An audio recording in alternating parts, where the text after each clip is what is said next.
Welcome. Today we're going to be going over Chapter 33, Trauma to the Head, Neck, and Spine. We will go over the nervous and skeletal systems, injuries to the skull and brain, wounds to the neck, and injuries to the spine.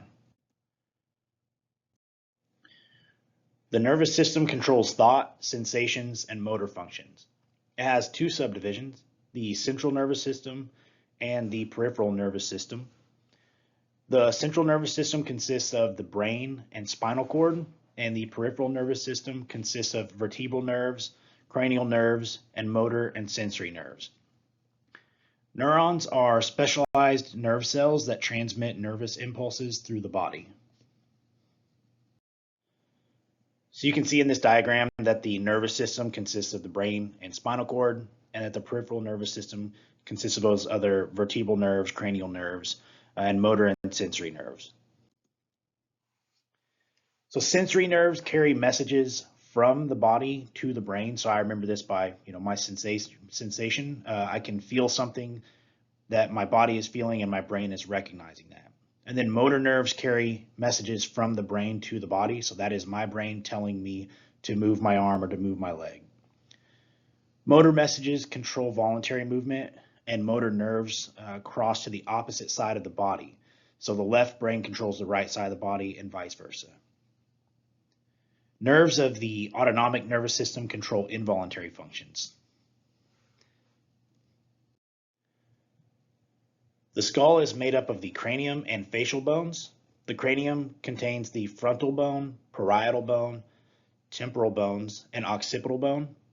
Facial bones include the mandible, maxilla, nasal bones, molars, and orbits. Most cranial and facial bones have immovable joints. The mandible joins at the skull at the temporal bones, and that forms the movable temporomandibular joint. It's the movement of our lower jaw. So the brain is held within the skull. The spinal cord exits the base of the brain and leaves the skull through the foramen magnum. Cerebrospinal fluid bathes the brain and circulates down the spine. So you've got about 10% of your cranium contains CSF. Another 10% makes up blood, and the remaining 80% is the brain tissue itself. Here's a diagram showing the location of those cranial and facial bones. The spinal cord is a bundle of nervous tissue that extends from the brainstem to the small of the back. It is the main pathway for nerve messages. Spinal nerves branch out to carry out those messages, and the cauda equina emerges from the end of the cord. The tough fibrous meninges surround the spinal cord inside of the spinal column. The spinal column is made up of 33 vertebrae. Those vertebrae are stacked one on top of another and interlock. They're held together with ligaments and supported by back muscles. Every vertebrae has a hole that allows the spinal cord to run through the spinal column. Your vertebrae are divided into 5 areas. You have your cervical, that's a group of 7 vertebrae in the neck. Your thoracic, a group of 12 vertebrae in which your ribs attach. Lumbar, it's a group of 5 vertebrae in the mid-back. Your sacral, a group of 5 located in the lower back. Your coccygeal, that's a group of 4 located in your tailbone. Your sacral and coccygeal vertebrae are fused to form the posterior part of the pelvis. We'll see that here in the next slide. And all your vertebrae have a spinous process. That's whenever you palpate down the spine of somebody's back, you can feel those spinous processes through their skin. Here's a diagram showing those vertebrae. So normally we would just, like the cervical spine would be C1 through C7, thoracic would be T1 through T12, lumbar L1 through L5. But the atlas and axis, C1 and C2, do have their own name, and that is important to try and remember And then down in the sacrum and coccyx, you can see what it was talking about with the fusion kind of leading into the posterior part of the pelvis. All right, we'll go over some injuries to the skull and brain. So scalp injuries, the scalp has many small blood vessels. Those scalp injuries can bleed pretty profusely. A lot of times those scalp bleedings can be controlled with direct pressure. You can dress it like you would any other soft tissue injury, gauze, and then some type of compression bandage that you can affix to their head. If there's a possible skull injury, we want to try to use a loose gauze dressing instead of direct pressure. We don't want to create any pressure directly on the brain. Skull injuries include facial and cranial fractures. Skull injuries may be open or closed. So an open head injury occurs when the bones are fractured, the bones of the cranium specifically. And a closed head injury occurs when the scalp is lacerated, but the cranium is intact. So when it comes to an open head injury where there is a fracture, which we will be getting to a picture, I believe, in the next slide, we don't want to create direct pressure on that so that we can avoid direct pressure on the brain. It is safest to assume an open head injury beneath any contusion or laceration of the scalp. We can use gentle palpation. We don't want to try and palpate very heavily. Always suspect spine injury with brain or skull injury. If somebody struck their head hard enough to create a large laceration, or especially open trauma or blunt trauma where their mental status is abnormal, that blow to the head could have been enough to cause spinal or cervical fracture. So we want to try and suspect spine injury and utilize a cervical collar and maybe even longboard immobilization. Here's a picture of that open skull fracture. It's kind of a little difficult to see, but you can see through the laceration. You can see the skull there is fractured. So on something like this, we would not want to put direct pressure. We're not sure what kind of pressure we're causing to the brain directly. We would just cover this with a loose gauze dressing. Direct injuries occur with open head injuries, so the brain can be lacerated, punctured, or bruised by broken bones or a foreign object. Indirect injuries occur with open or closed head injuries. So shock of impact on the skull is transferred to the brain, so things like concussions and contusions to the brain. A traumatic brain injury disrupts the normal functioning of the brain and may be brief or long-term. Concussion occurs when the head is struck and force is transferred to the brain and should be taken seriously even with more mild symptoms. A symptom that we see very often is repetitive questioning and forgetfulness. They don't know, they may not remember things surrounding the event or what they were doing immediately prior to or after the event. Contusion is a bruised brain caused by a blow forceful enough to rupture blood vessels within the brain. So a coup injury occurs on the side of the blow, and a contra coup injury occurs the opposite side.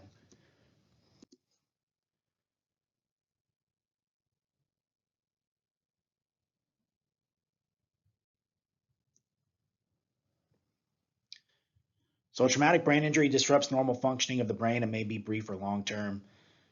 A laceration is a cut to the brain caused by the same forces that cause contusion.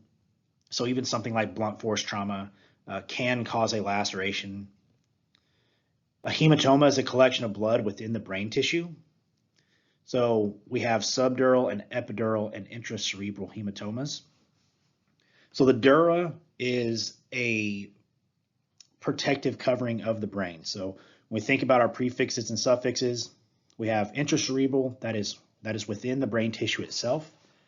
A subdural would be underneath the dura, but outside of the brain. And then an epidural would be between the cranium and the dural. So here you can see in your subdural that it is underneath, the bleed is underneath the dura mater, but outside of the brain. And in your epidural, it is between the cranium and the dura mater, and then your intracerebral is in the tissue itself. So these can be caused by blunt force trauma or penetrating trauma or things like strokes. As a hematoma develops, your intracranial pressure inside the skull increases, especially in a closed head injury. As that intracranial pressure builds, your brain tissue compresses. We've talked about it a lot, but your body has a very narrow parameter of pressure that it likes to have. So when that pressure in your cranium starts to increase, your brain is swelling and that pressure is increasing. It doesn't really have anywhere to go in a closed head injury. So rising intracranial pressure forces the brain down toward the foramen magnum, and that part of your brain is very important for all your breathing rate, heart rate, vascular tone, all those things. The time it takes for symptoms to develop depends on the rate of the bleeding into the skull and the location of the bleed. When your intracranial pressure increases, your blood pressure also increases to try and pump blood and perfuse the brain. So the heart rate may slow down in response to the blood pressure or due to vagus nerve compression, because like we said, all those nerves are coming from your brain and there's additional pressure. If that vagus nerve gets compressed, it causes vasodilation, which may drop your blood pressure. Rising blood pressure and slowing heart rate together is known as Cushing reflex.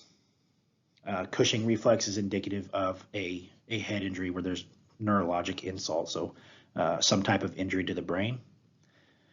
As intracranial pressure increases and perfusion decreases, your carbon dioxide levels will increase and the brain tissue swells. So it's kind of a double-edged sword. You're getting extra pressure from the bleed and then swelling due to the carbon dioxide levels. As the hematoma grows and swelling worsens, the brainstem is compressed and breathing patterns will change. So you could have tachypnea, just breathing fast, Cheyne-Stokes respirations, central neurogenic hyperventilation, and ataxic respirations. As the brain herniates, decorticate or decerebate posturing and neurogenic posturing may occur. So when I hear decorticate posturing, I think I'm posturing and my extremities are moving toward my core. And decerebate posturing is the opposite. My extremities are moving away from my core. Signs and symptoms of an elevating intracranial pressure may be immediate or delayed in onset.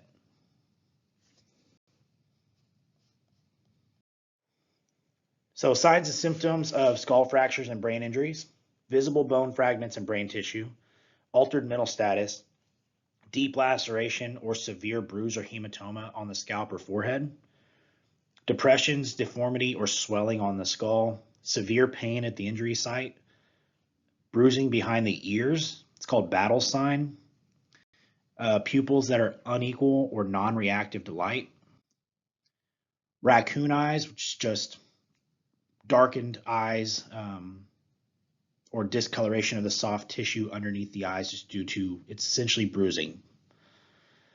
One eye that appears to be sunken, blood or clear fluid flowing from the ears or nose, a personality change, increased blood pressure and decreased pulse rate, so the Cushing reflex that we discussed, irregular breathing patterns, blurred vision or multiple image vision, impaired hearing or ringing of the ears, also called tinnitus, equilibrium problems, forceful or projectile vomiting, decorticate or decerebate posturing, paralysis or disability on one side of the body, seizures, temperature increase, and deteriorating vital signs. If there is shock with head injury in adult patients, we look for indications of blood loss somewhere else in the body. Yes, you can have the hematoma, but you're not going to be bleeding enough to have the profound signs and symptoms of shock, like the pale, cool, sweaty skin, tachycardia, hypotension, and all those things. So if we're seeing a patient with a head injury, mechanism of injury says we should look somewhere else for the things that could indicate shock. We're going to make sure that there's not another life threat that we are overlooking. Assume skull or brain injuries when mechanism of injury and location of the injury indicate a possible head injury. So we'll take standard precautions, consider possibility of a spine injury, open and maintain the airway, monitor the unconscious patient for breathing, changes in breathing. When it comes to the head trauma patients, we do not want to use the NPA. We want to use an OPA if we have to maintain that airway. And if they do not have the gag reflex, then we can move to an IGL. If it is indicated, apply a rigid cervical collar, control any bleeding, keep the patient at rest. We can talk to a conscious patient and provide emotional support, dress and bandage any open wounds and stabilize penetrating objects, assess and manage the patient for shock, be prepared for vomiting, transport the patient promptly, and monitor vital signs every 5 minutes en route to the hospital.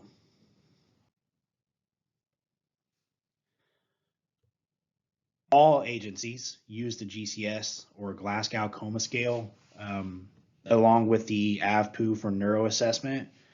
So considerations when using GCS, we have our eye opening, our verbal response, and our motor response. So their eye opening simple. We will get to the chart here in a second.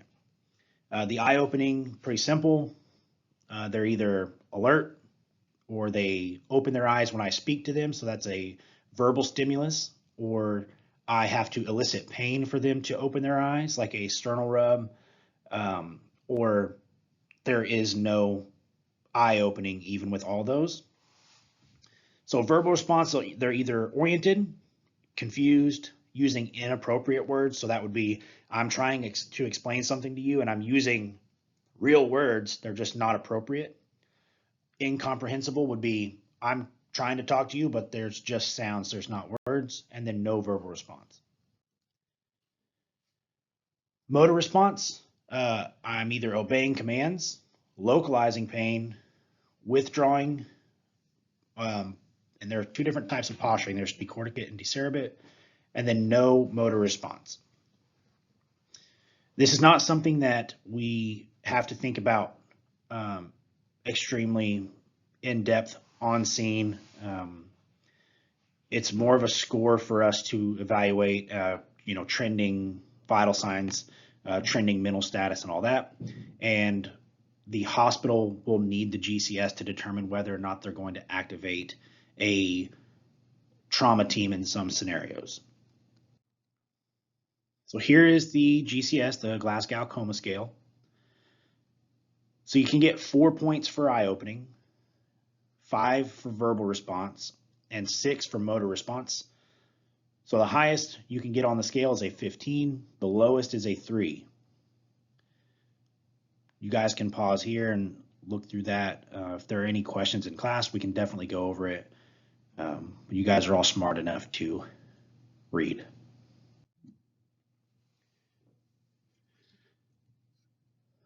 So if we have any impaled objects, we will not remove them. We just stabilize it in place with a bulky dressing. If it is too long to transport, we need to pad around it and stabilize it as well as we can. We need to cut with a tool that will not cause the object to move or vibrate, and definitely seek advice from medical direction. If you have a good medical director that's a local, on a call like this, a lot of times the physician themselves will come out to the scene.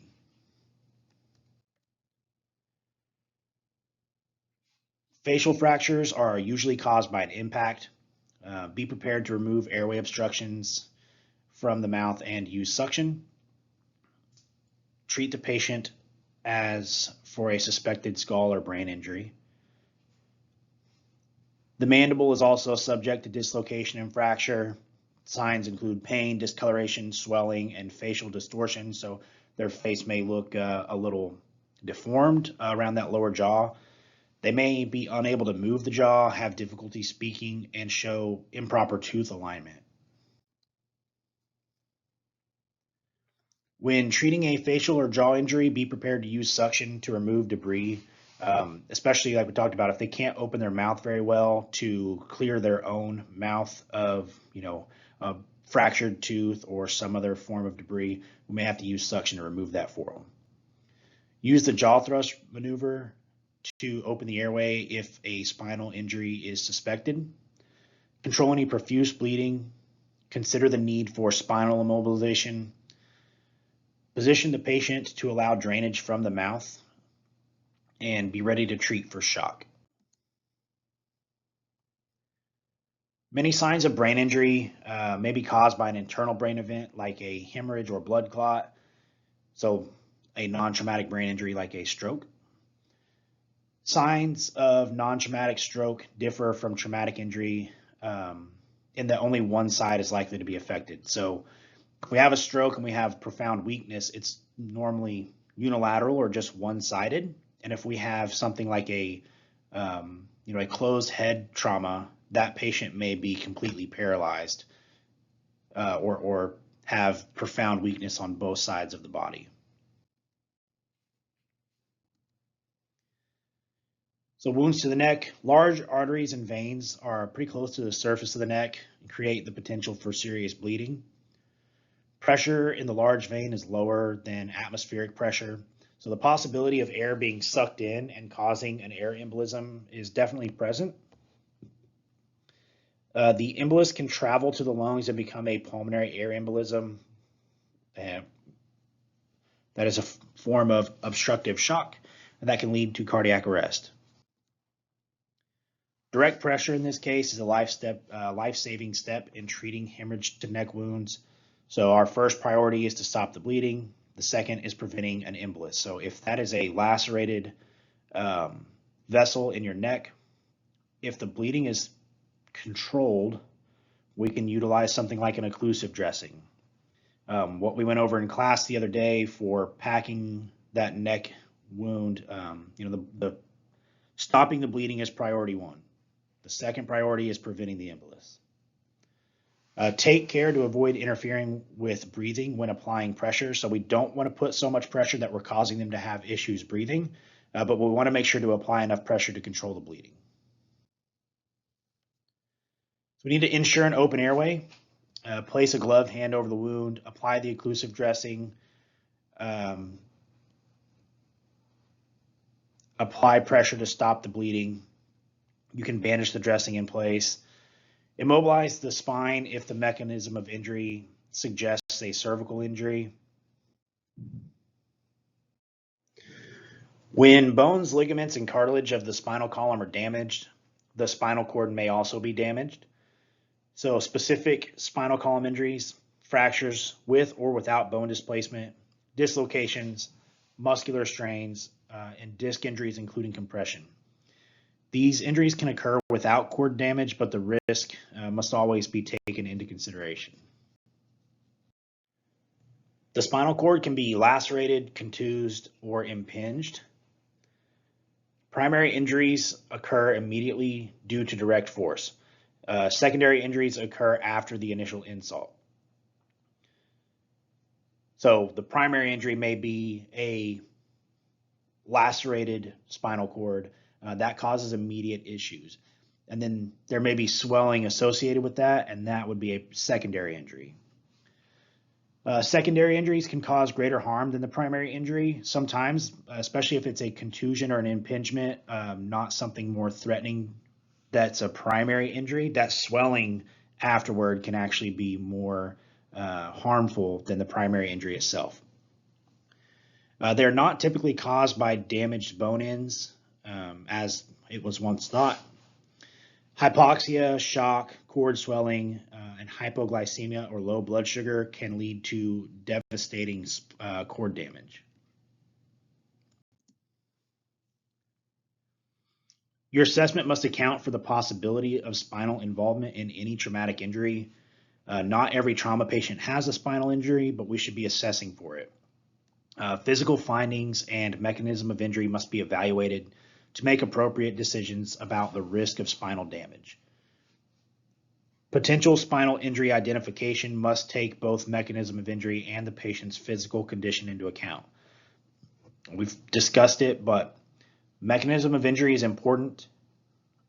That may give you a higher index of suspicion for something, but without a quality physical assessment, we're not going to find everything we need to find. The spine is most often injured by energy that forces the spine beyond its normal range of motion. Things like flexion and extension injuries or whiplash, over rotation, so a twisting sports injury, compression, like a shallow water diving or jumping off of a roof and landing your on your back or even on your feet hard enough. A distraction injury like hanging, penetrating trauma, lateral bending or disc injuries, so like an improper lifting. Cervical and lumbar vertebrae are the most susceptible to injury because they are not supported by other structures. So we don't have the rib cage and all that musculature involved in our lumbar or in our cervical. Some medical conditions make the spine more vulnerable to injury, like osteoporosis, ligament laxity in pregnant women and patients with Down syndrome, fused vertebrae and fixed flexion deformities.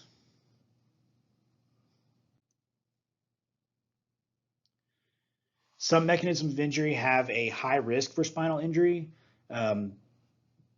These in and of itself and a lot of protocols will make a patient a priority 1 trauma patient. So falls from greater than 3 feet or down more than 5 stairs. Axial loading, so compression injuries such as those that occur in the shallow water diving, or if you landed on your backside sliding off a roof, that compression injury itself. High-speed motor vehicle crashes, especially with rollover or ejection, motorized recreational vehicles, ATV crashes, bicycle collisions.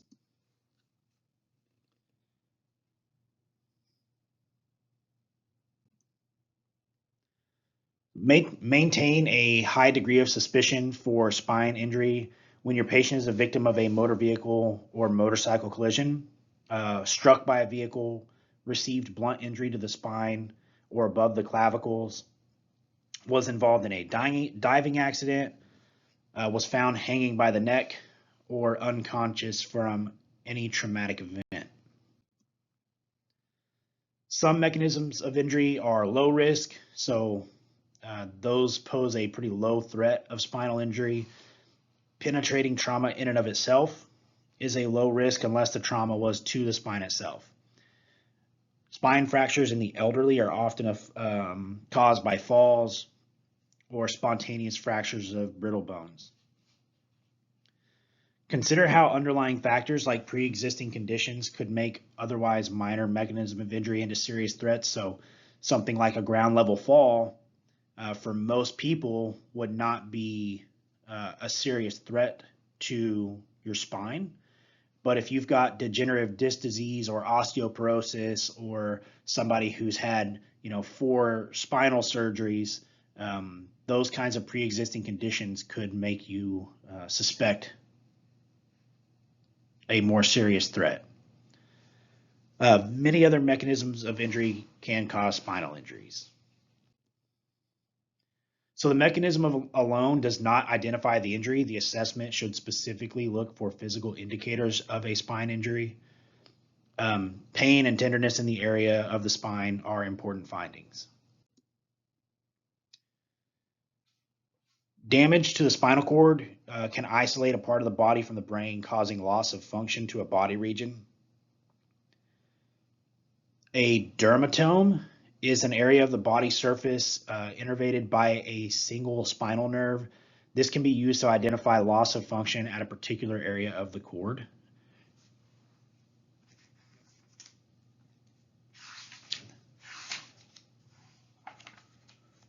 In your book, page 974, figure 33-23 has a diagram of that dermatome.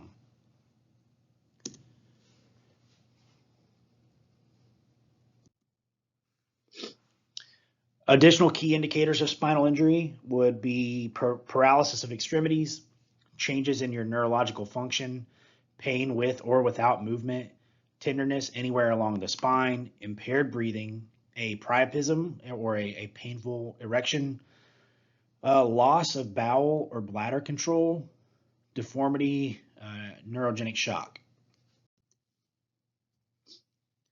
Most algorithms used to identify the likelihood of spinal injury are based on something called nexus. So key elements of nexus: is the patient reliable? Is there any pain or tenderness along the midline spine? Are there focal or neurologic signs and symptoms? Is there a distracting injury or circumstance? And what is the mechanism of injury in a pediatric patient? Modern spinal care is based on thoughtful assessment and good decision making by the EMT. Rigid spinal immobilization can have a negative side effect.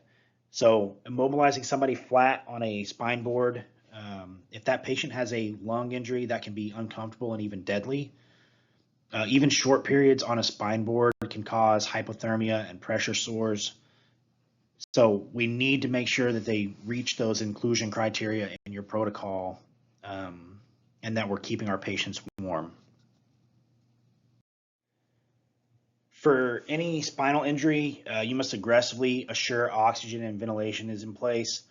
If they are hypoxic or if they need ventilatory effort, we need to make sure that we are providing that quickly. Actively treat any severe bleeding. Pay attention to the blood glucose if capable. Primary assessment aims to identify potential for spinal injury and immediate interventions for hypoxia and shock. Treating hypoxia and shock is the same priority as spinal motion restriction.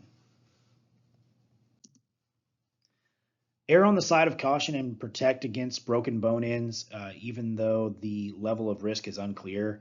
So we need to prevent movement of any unstable vertebrae by limiting movement of the entire spine. Spinal motion restriction prevents secondary cord damage by limiting the movement of individual vertebrae. It's essentially a full body splint. So the three centers of mass in the body are the head, shoulder girdle, and pelvis. When these areas are prevented from moving, the spine remains generally stable.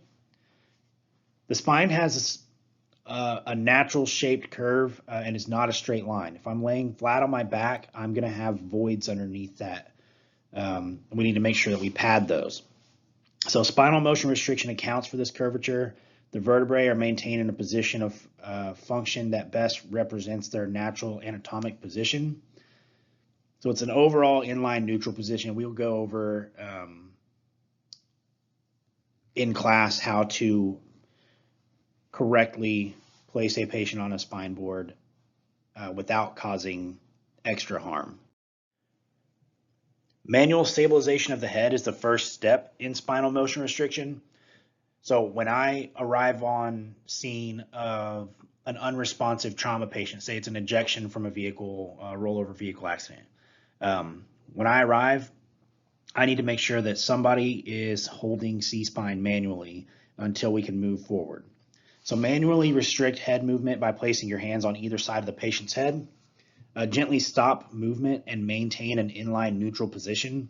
If the head is out of a neutral position, you can attempt to move it unless the patient complains of pain. So if their neck is all the way to the right and we want to make it neutral, we start to do that and they start complaining of severe pain, we don't need to force that back into a neutral position. We just leave them in a position of comfort.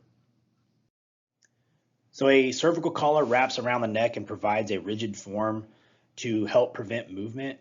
We've got to make sure that our collars are properly sized and applied in a way that does not obstruct the airway.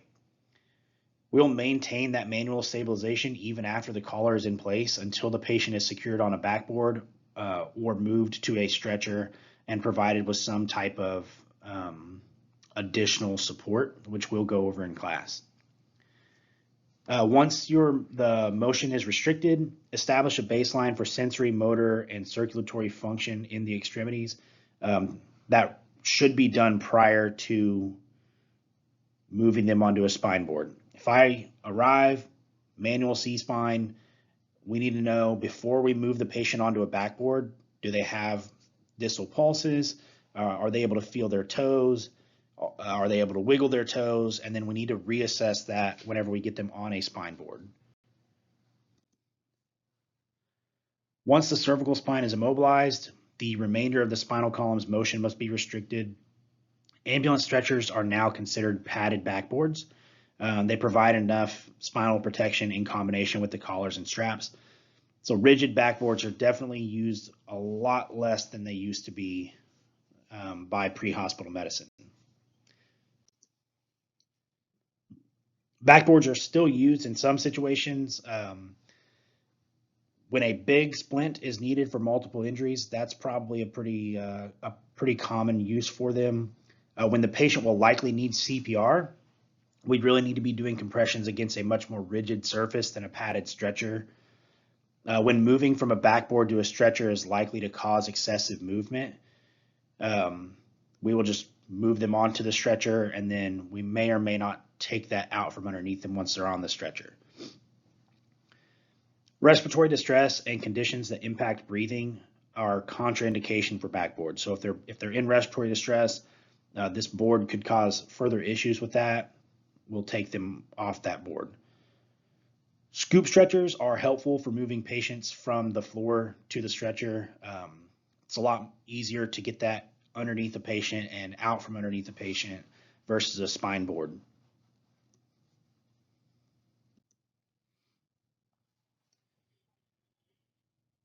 Vacuum mattresses have positive effects of backboards, but accommodate a natural anatomic position.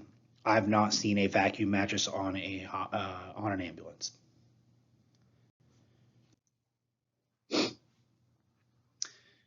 There are two basic options for spinal motion restriction in a seated patient. We can place a long spine board under the patient's buttocks and lower the patient to the board in a supine position. Or we can have a self-extricated patient. We're not going to be doing that. If the patient's already self-extricated, we're just going to put them on the stretcher. Very, very, very rarely are you going to take a self-extricated patient and put them on a spine board. Other seated extrication options are really not recommended anymore, like a Kendrick extrication device or a KED. Many ambulances still have them, but the indications are rarely met, and they've been proven to be dangerous. If using a flexible extrication device or a short spine board, we secure the torso first and then the head last.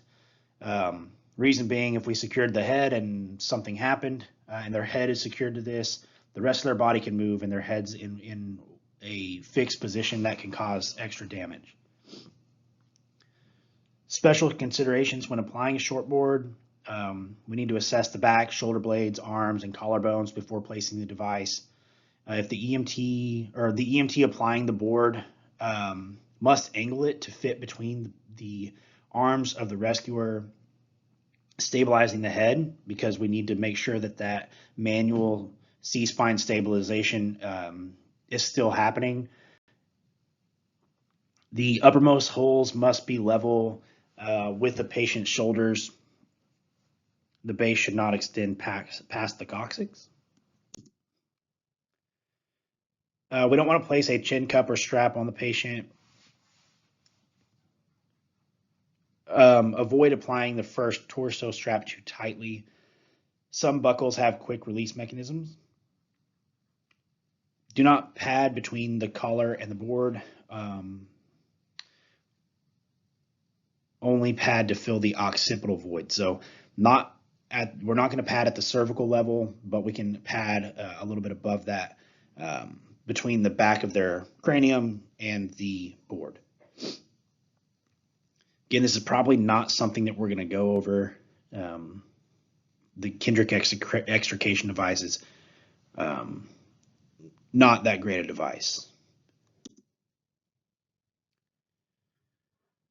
So putting a patient on the backboard, we're going to log roll this patient. We will be going over the skill of doing that in class. The person at the head of the patient is the one who calls the count.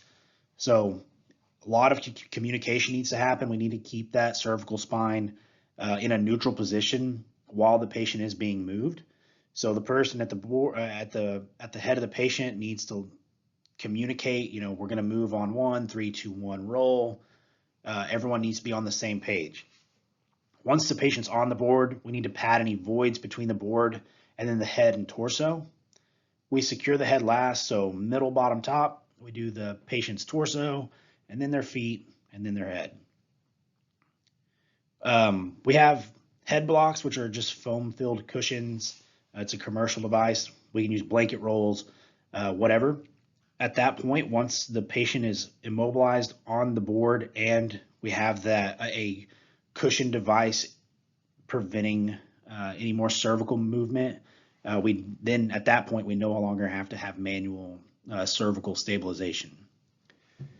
If the patient's pregnant, we need to tilt to the left after immobilization. That removes some of the pressure from that gravid uterus off of the vena cava so that we don't cause low blood pressure problems.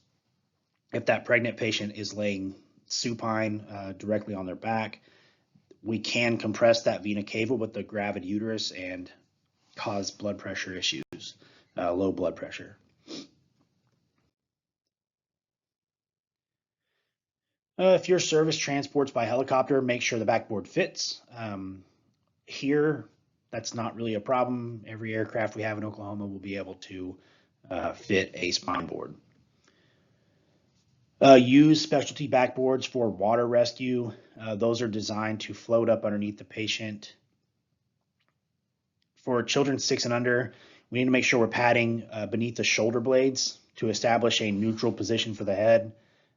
Remember that children are just anatomically different. The back of their head is a lot larger. So if we don't pad underneath their shoulders, we could cause airway issues.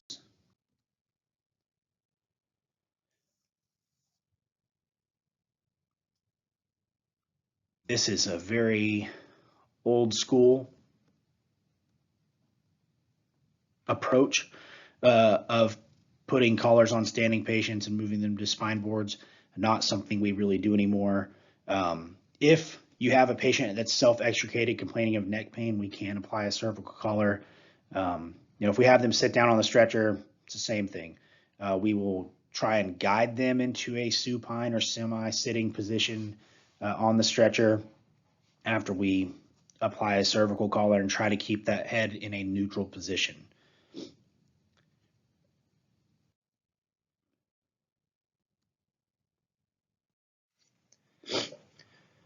So if we have a patient wearing a helmet,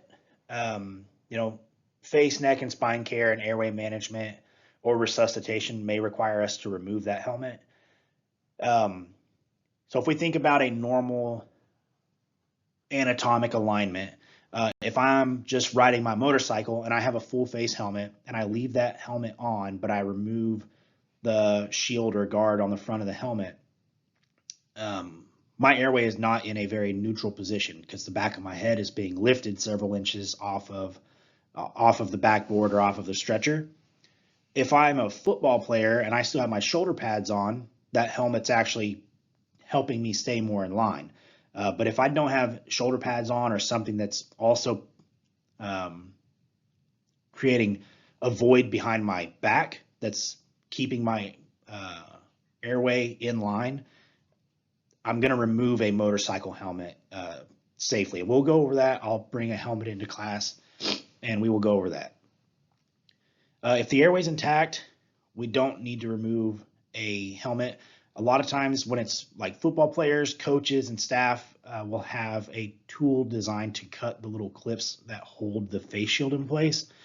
So we don't have to remove the entire helmet to manage an airway. We can just remove the face shield. So if the helmet is fitting snugly, allowing little to no movement, we may leave the helmet in place. Again, not if it's going to cause an airway compromise. If the removal would cause further injury, we would likely leave it in place.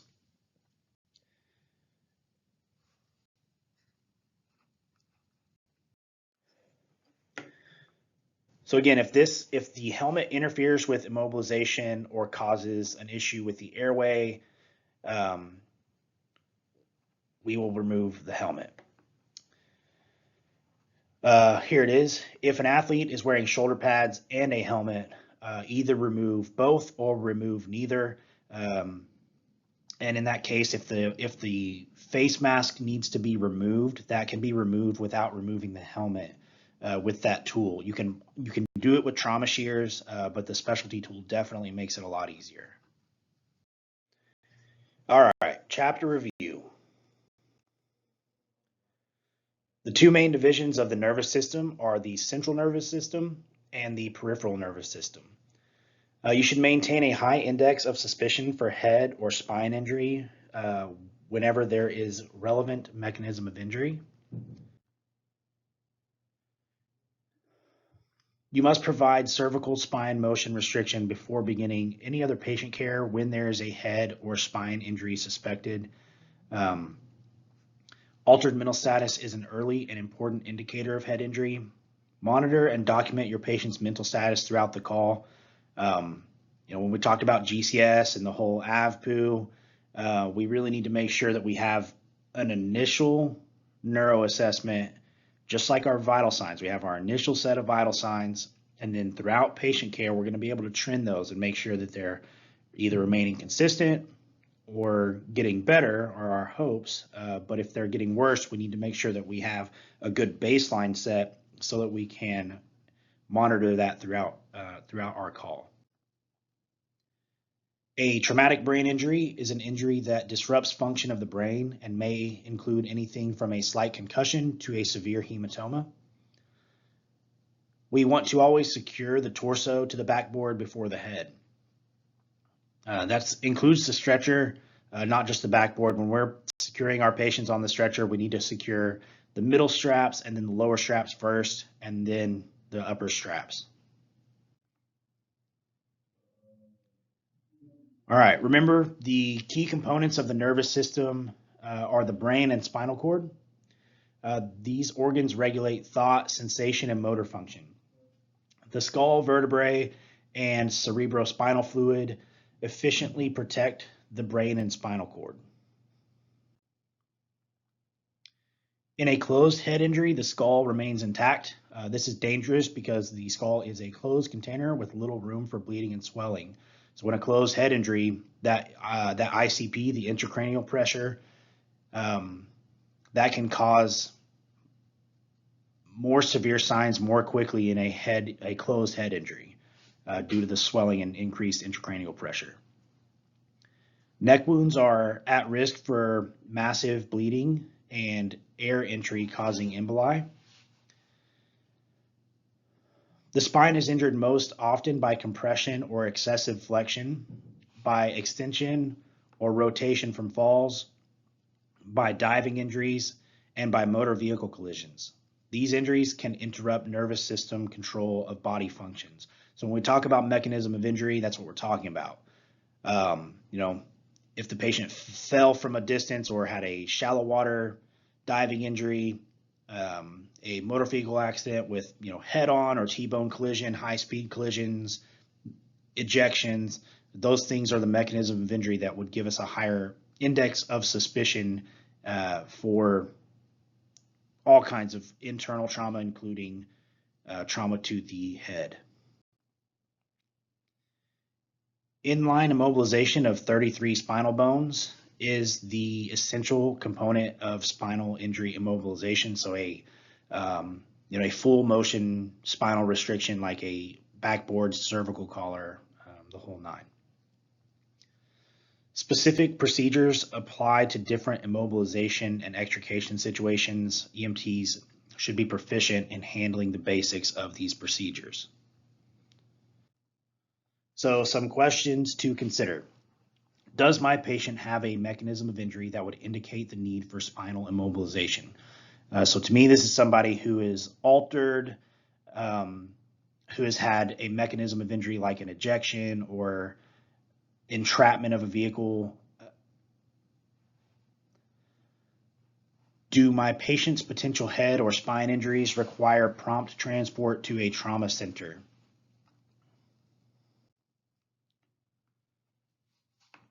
All right, so you're treating a patient with a head injury. He has an altered mental status and a significant mechanism of injury to the head. Your partner thinks you should hyperventilate. When should you hyperventilate? And what are the signs and symptoms that would indicate that this is necessary? So we talked about in head trauma that you can have an excess of carbon dioxide that causes swelling in the brain tissue.